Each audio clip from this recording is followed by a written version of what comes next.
Hey guys, welcome back to another episode of the Embroidery Insider Podcast. In this episode, we're going to cover the topic of hiring, specifically in the embroidery business.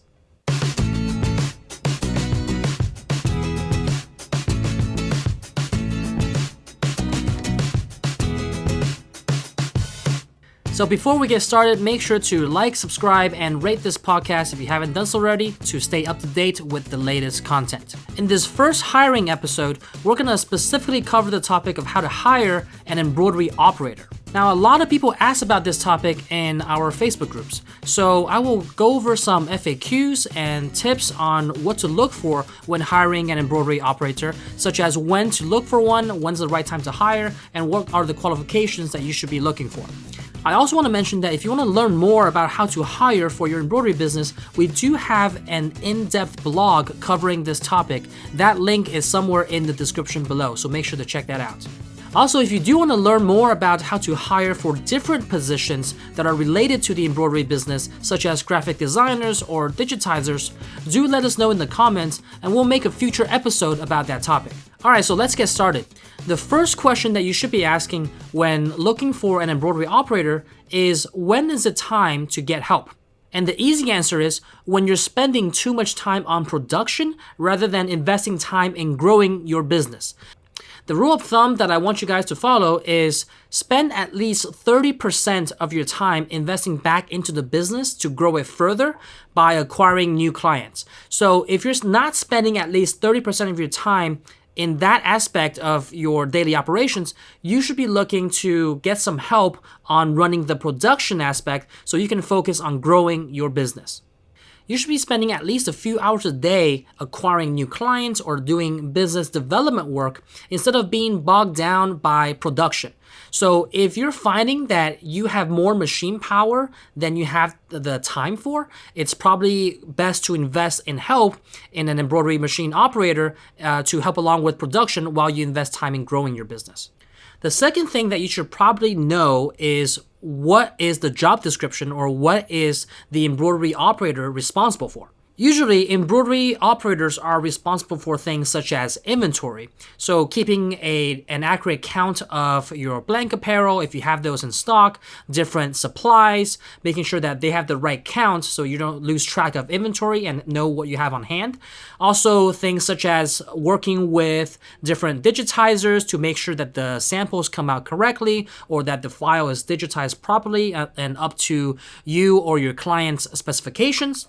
Making sure to maintain quality control, for example, after the embroidery is done, making sure that it looks good, and doing some of the after embroidery cleanup, such as trimming the thread, making sure that it looks crisp and nice, and keeping production organized and tidy and in a nice flow so that the operations are running smoothly and you're pumping out orders, maintaining the machine, making sure that you're oiling it and doing the regular cleanups and maintenance on the machine on a regular basis, and things such as hooping and preparing garments according to the specifications of your customers. So those are just kind of a short list of maybe 6 or 7 different job descriptions that you should come to expect, or the responsibilities that you should come to expect from a qualified embroidery operator.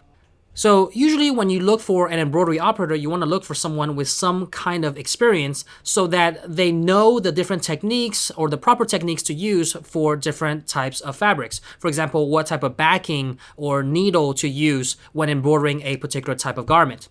Now, in the case they don't have that high level of experience or extended range of experience, or you just want to have a resource for them on hand that they can always refer back to, we do have a guide called the Ultimate Embroidery Cheat Sheet, where we provide the 50 most popular types of fabrics and how to embroider them. So the link for that cheat sheet is in the description below. Make sure to check that out and download it. And hey, give it to your operator or have it handy for yourself so you know exactly what to do in different situations. So the next thing you should know is, how much should I pay for an embroidery operator?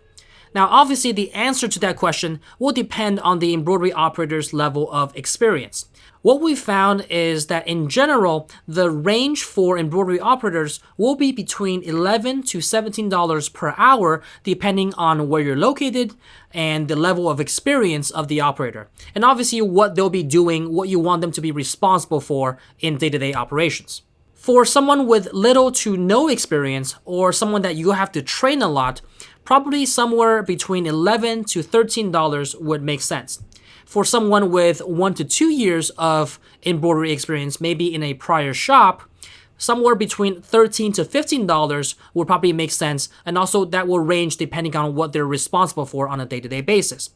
For an experienced embroidery operator and someone who will be managing others, probably somewhere in the $15 to $17 per hour range. You can look for these embroidery operators on different platforms like Craigslist or hiring platforms like Indeed or Career Builder, or even go on forums or Facebook groups and look for people that way. That way it's more related to the industry and you are more likely to get someone with experience that way. Now, in the blog that I did mention earlier, we do give you different ways that you can post for the embroidery operator job. So make sure to check that out if you want more information. As a business owner, if you have already gone through the training or you have been doing this for a long time and you know the in and outs of how to do embroidery well, you might consider going on the lower end of the hiring range and get someone with little to no experience, but someone who can be taught, right? Someone who can learn things very quickly. And if you have that time to invest in them, they can potentially turn into a great operator for you and add more value to your business. And last but not least, it is definitely important to know how to properly vet the experience of the embroidery operator that you're hiring. The must-ask question when hiring an embroidery operator and vetting their experience is, do you have experience with short production runs or long production runs? Now, in embroidery, operators that have experience with long production runs are definitely much more preferred because those that have experience with long runs tend to be more well-versed with the equipment and are more likely to troubleshoot production issues as they arise. Another quick thing that you can do is conduct a quick test of their embroidery technique. So what you can do is ask them to hoop a quick job and run it, for example, on 2 pieces of backing. What you want to focus on here is the embroidery technique, not so much on what they can do on the control panel, because keep in mind there are different brands of embroidery machines out there and different operators have worked with different brands of equipment.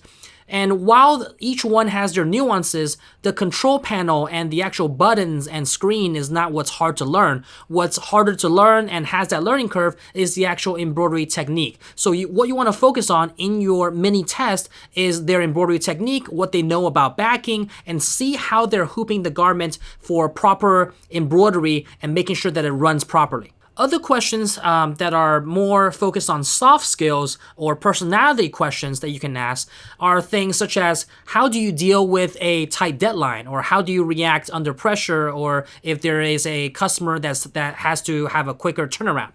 And this way you can see how they react to stressful situations, and depending on their answer, get a glimpse into how they work on a regular basis. And although a short interview is harder to tell how they will work in normal day-to-day operations, these types of personality questions will give you a better sense or paint a better picture of how they are once you hire them. All right, so to quickly recap the things we went over, the 4 questions that you should know when hiring an embroidery operator. Number 1, when is it time to hire help? Number 2, what is the embroidery operator responsible for? Number 3, how much should I pay for an embroidery operator? And number 4, the questions to ask to vet an embroidery operator properly. I do want to remind you guys that if you like this topic about how to hire for your embroidery business, we do have a blog post that covers how to hire an embroidery machine operator more in depth. And that link to the blog post is somewhere in the description below, so make sure to check that out. Also, don't forget to download the ultimate embroidery cheat sheet for your operator to keep on hand or as a refresher, where it gives you the top 50 types of fabrics and how to embroider them properly with the right techniques. The link to that download is in the description below. I also encourage you to check out Embroidery Hub, where it's a series on YouTube that we have that you can apply some of the things that you learn on how to do these projects from start to finish. If you're at that stage of your business where you're looking to expand, a multi-head will probably make sense for expanding your embroidery business, where you can double or even 12x your embroidery output simply by investing in a multi-head. If that's something that makes sense for you, check out the link below where a multi-head option will probably drastically decrease the labor cost per hour for you or your operator. As always, I hope that you found this helpful. Make sure to like, subscribe, and rate this podcast if you haven't done so already, and I'll see you guys next time.